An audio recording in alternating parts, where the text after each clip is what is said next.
Europe 1. Le grand direct des régions avec Thomas Joubert, Anne Cazobon, Guillaume Janton et Olivier Allemand. Et Olivier Allemand, vous le savez, notre guide touristique tout l'été sur Europe 1. Chaque jour, il vous fait découvrir sa région du jour. Et vous nous appelez au 39 21 pour partager avec nous tous vos bons plans, vos découvertes, les coups de cœur à propos de cette région. Ce matin, on va en Touraine, Olivier. Et oui, la Touraine qui est cette région qui est située au cœur de la France, dans le Val-de-Loire, qui est à peu de choses près, on va dire. Elle correspond au département de l'Indre et Loire. Tours en est le chef-lieu, car évidemment cette ville a été, durant l'histoire, le centre politique et culturel de la France.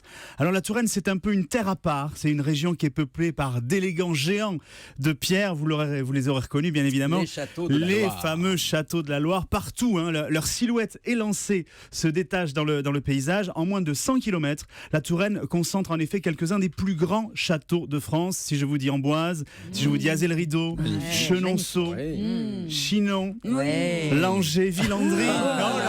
Non, je t'ai plus. Et Loches, qui est justement cher. J'ai vécu à Loches, ouais. C'est Incroyable. ça. Non, c'est vrai. Non, Sophie, Dans le château ? Dans le château. Oui, j'étais On vous avait emprisonnée. enfermé dans les douves ? Évidemment, on m'avait menotté, j'adorais ça. Ça va pas, non ? Voilà.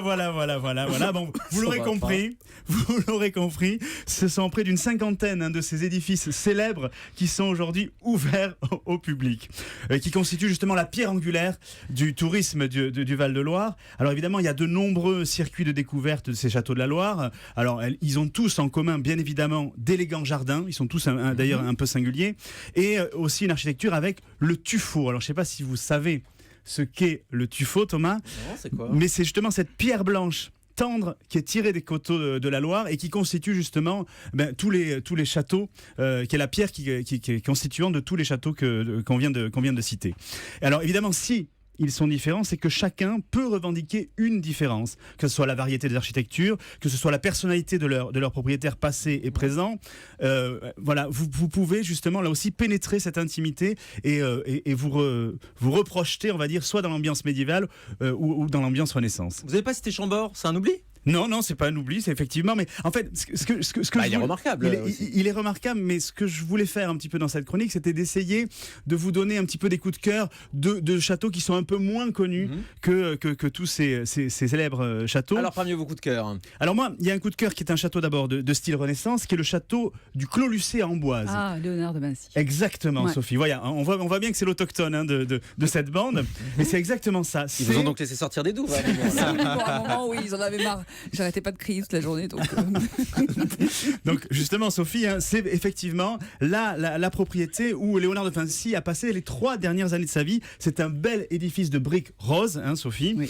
Et vous pouvez tout visiter, de la grande salle de réception à la chambre, en passant par la cuisine. On entre réellement dans l'intimité du génie et on découvre justement toutes ces ingénieuses maquettes. C'est ça qui est intéressant dans la visite, c'est qu'on retrouve là aussi tous les croquis, toutes les maquettes. Vous allez voir l'arbalète géante, la machine volante de plus de 12 mètres qui nous a tous fait rêver quand on était enfant.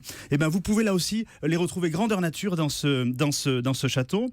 Et le parcours ludique est complété là aussi parce qu'on peut là aussi visiter le parc de ce château, où là aussi il y a d'autres inventions et il y a aussi un certain nombre de peintures, parce que Léonard de Vinci était aussi un peintre, et il y a aussi un certain nombre de peintures de Léonard de Vinci qui sont exposées.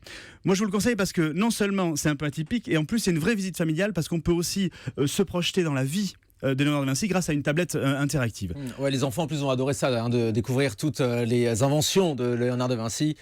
Ce sera passionnant. C'est très très ludique comme visite. Alors le prix de la visite est un peu cher, c'est 15 € pour les adultes et 10,50 € pour les enfants. Mais vraiment, ça vaut le coup. En plus, on peut faire d'une pierre deux coups parce qu'il y a vraiment à 400 mètres le château royal d'Amboise. Donc en fait, on peut à moins d'1 kilomètre faire 2 châteaux, un plus conventionnel et un plus, on va dire, plus ludique. Alors deuxième coup de cœur. Deuxième coup de cœur. Alors là, on change, on quitte l'époque Renaissance, on repart à l'époque médiévale sur un château qui est vraiment à dimension beaucoup plus humaine, qui est le château de Fontenay. Alors non, Guillaume, ça n'a rien à voir. C'est pas là où Madame de Fontenay enferme. J'étais sûr. C'est pas là que vous allez pouvoir rechercher votre futur cheptel et les amener à Saint-Tropez. Non, le château de Fontenay est situé dans le village de Lignières de Touraine. Donc c'est une demeure seigneuriale du 14 et 15e siècle, bâtie sur les vestiges d'une villa gallo-romaine du 1er siècle, hein, c'est dire là aussi l'antériorité de la bâtisse, Guillaume. Comme Geneviève de Fontenay, elle aussi elle est du 1er siècle. On l'embrasse, Geneviève, bien sûr. Et justement, ce qui fait la spécificité de ce château, c'est d'être encore habité par ses propriétaires qui vous reçoivent. Comme Geneviève. Ce sont les Marcos. Qui vous reçoivent. Les Marcos sont les propriétaires aujourd'hui. Les Marcos sont les propriétaires aujourd'hui, Thomas pour ne pas le citer. Et vraiment, le château est vraiment très très bien conservé. Il a une cour intérieure qui est entièrement close par un logis et une muraille d'enceinte. Et la muraille est vraiment conservée, vraiment avec les créneaux moyenâgeux qu'on a tous vus, ne serait-ce que même vous, Guillaume, dans vos Playmobil, vous savez, quand il fallait avoir les châteaux. Les châteaux régulièrement. Oui. Voilà, c'est ça. Et on retrouve son chemin de ronde, ses échauguettes, ses latrines. C'est quoi les échauguettes? Les échauguettes, c'est là où on tirait, en fait, vous savez. Dans les créneaux dans les créneaux du château fort, c'est latrines et c'est douves sèches. Et là aussi, le prix d'entrée là aussi est moindre, 6 € pour les adultes et 4 € pour les enfants. Un petit peu moins cher donc que le Clos Lucé. Mais alors si on n'aime pas les châteaux en Touraine, est-ce qu'il y a quand même autre chose à voir? Il y a beaucoup de choses à voir. Vous savez qu'en l'an 2000, l'UNESCO a choisi de faire de la Touraine un espace majeur du patrimoine de l'humanité en l'inscrivant, mais au titre des paysages culturels, aux côtés des plus grands sites qu'on connaît tous. Alors, en fait, ce qu'il faut essayer d'imaginer quand on traverse la Touraine, c'est que vraiment, on est sur les berges du dernier fleuve sauvage d'Europe, la Loire, et cela constitue un ensemble unique qui mélange harmonieusement des richesses naturelles et le génie de l'homme. On a l'impression d'être plongé là aussi dans un tableau. C'est une véritable invitation au voyage que ces paysages du bord de Loire qui peuvent inciter à la rêverie, qui est chère justement à notre Anne Cazobon nationale. Oui, la rêverie. La rêverie, la poésie. Alors de Caen de Saint-Martin à Amboise, vous allez pouvoir admirer des panoramas rares composés d'îles et de bancs de sable aux contours changeants qui, je vous le dis, nous donnent l'impression de vivre à l'intérieur même d'un tableau en perpétuelle évolution. Alors il y a des grands espaces, des paysages préservés et une lumière si particulière qui ont inspiré beaucoup de peintres. Vous parlez comme un livre, Olivier. Oui, c'est ça. Non mais au-delà de ça, pour être clair, j'ai essayé d'être un petit peu poétique pour faire plaisir à Anne, mais au-delà de ça, c'est vrai qu'il y a un écosystème riche et singulier. Il y a de nombreux oiseaux migrateurs qui traversent ce Val de Loire, notamment les emblématiques sternes, des colonies de castors, de castors, et des plantes rares. Voilà.